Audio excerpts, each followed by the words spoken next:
Folks, the fantasy football season has finally come to an end, which brings up a few questions. One, what do I do with my life now? But more importantly, which players should receive the typical fantasy football awards, like MVP, Rookie of the Year, stuff like that. Now, while I cannot answer what I'm gonna do with my life, I can hand out awards like every other fantasy football outlet on the planet. The difference is my awards are the only ones that matter, because I say so. And I'm giving them a fun name, so I present to you the first annual Benchies by Benchwarmer Brand. Now, the awards I'll be handing out include MVP and Rookie of the Year, of course, but also Most Improved, Breakout Player of the Year, Comeback Player of the Year, League Winner of the Year, and Bust of the Year. Also, please note that any stats I reference throughout this video do not include Week 18, because if your fantasy league plays through Week 18, well, your league is doo-doo. Let's get into it. Oh, and be sure to like and subscribe if you haven't already. Love you, thanks. Fantasy MVP. That's right, we're starting out hot right off the bat with the MVP of the fantasy football season, and the winner is Cooper Kupp. You know, some people criticize this guy for not being a traditional receiver, not mossing anyone or making contested catches, to which I reply, I prefer my receivers to be as open as possible. If this dude wants to create so much separation that he never has to jump over anybody, be my guest. It's not Kupp's fault that his route running is as crisp as an autumn leaf, or that he jukes defenders out of their shoes and into the sixth row. Hey bro, grab me some popcorn while you're up there. Kupp only went below 20 PPR points 3 times all season and only went below 15 once. Honestly, if you drafted Kupp and didn't at least make your league's playoffs, well, you know what? Don't worry, I'm sure next year you'll be able to find the #1 overall wide receiver in the 4th or 5th round again. Happens all the time. Moving on to Rookie of the Year, Ja'Marr Chase. You know, for a while, this was actually a solid competition between him, Najee Harris, maybe Jalen Waddle. And then Chase took one look at Chiefs cornerback Trevarius Ward and said, you know what? You don't need your dignity anymore. Let me just go score a month's worth of fantasy points in 4 quarters. Guess he's seeing the ball just fine. Remember that preseason story? Yeah, not falling for that one ever again. As a result of Chase doing the Irish jig all over the Chiefs secondary, he vaulted himself all the way up to wide receiver 5 in PPR scoring. If you snagged him in the middle rounds this year, I hope you had your fun, because he's costing you a second rounder next year at worst. Most Improved, Cordero Patterson. In the NFL, it's pretty common to see guys make a leap from year 1 to year 2, even year 2 to year 3, but what people don't talk enough about is that elusive 9th year breakout. It's okay, Cordero, I was a late bloomer too. But seriously, this guy put together one of the most surprising fantasy campaigns I can remember, and really, his efficiency didn't change a whole lot compared to other years. It just came down to usage. Back in the day, the Vikings used him primarily as a receiver, while the Patriots and Bears kind of started to catch on and used him more as a running back. The Falcons said,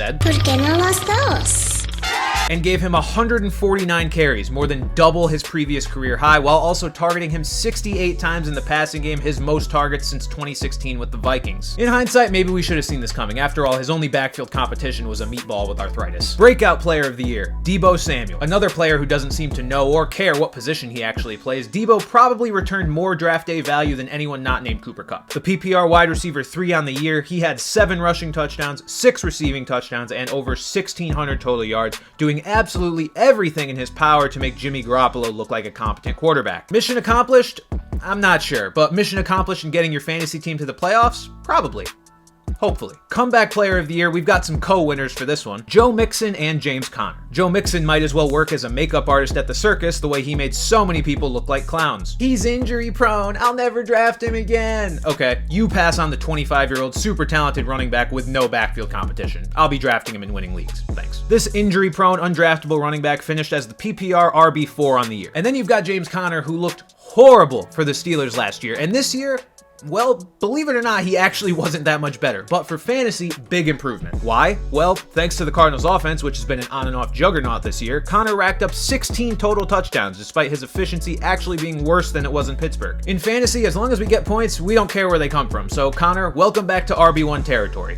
I don't expect you to be here very long. Next up, League Winner of the Year. Now we have a couple more co-winners for this one, and before I reveal them, let me explain that this is not for the guys like Cooper Kupp or Jonathan Taylor, who obviously backpacked you all year long. This is for the late season pickups that helped you knock off the people that had guys like Cooper Kupp and Jonathan Taylor. And the winners are Amon-Ra St. Brown and Rashad Penny. As a rookie, Among Us St. Brown already has more yards than his brother has in his entire 3-year NFL career, and since week 13, he has been a certified, bona fide wide receiver 1, averaging 25 PPR points per game. And then Rashad Penny, finally healthy and getting an opportunity in his 4th year, decided to use the fantasy playoffs to say, screw you, I'm not injury prone, you're just mean. If you picked him up, he likely carried you like your last name was Underwood. And finally, this award is very on brand for me. If you've ever seen the Busts Anonymous series, we have Bust of the Year. And your winner, drum roll please, Allen Robinson. All we heard all offseason and all preseason was how Allen Robinson is quarterback proof. He will put up numbers no matter who is under center. That's why he's one of the safest picks you can make in fantasy football. He's played with the likes of Blake Bortles, Chad Henne, Mitch Trubisky, Nick Foles, so people figured, okay, well, Andy Dalton's not any worse than any of those guys, and Justin Fields has a shot to be the best quarterback A-Rob has ever played with, so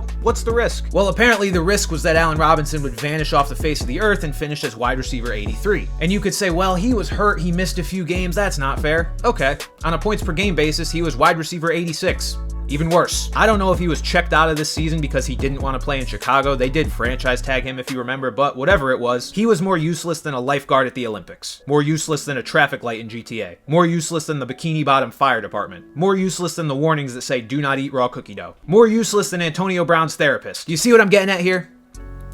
Sorry, this one was personal. But there you have it, the 2021 Benchies My Fantasy Football Awards. Do you agree with my picks? Do you disagree? Did I miss anyone? Let me know in the comments. And hey, if you made it this far in the video, be sure to like and subscribe if you haven't already. There is plenty more content on the way. Thank you for watching. I'll see you guys next time.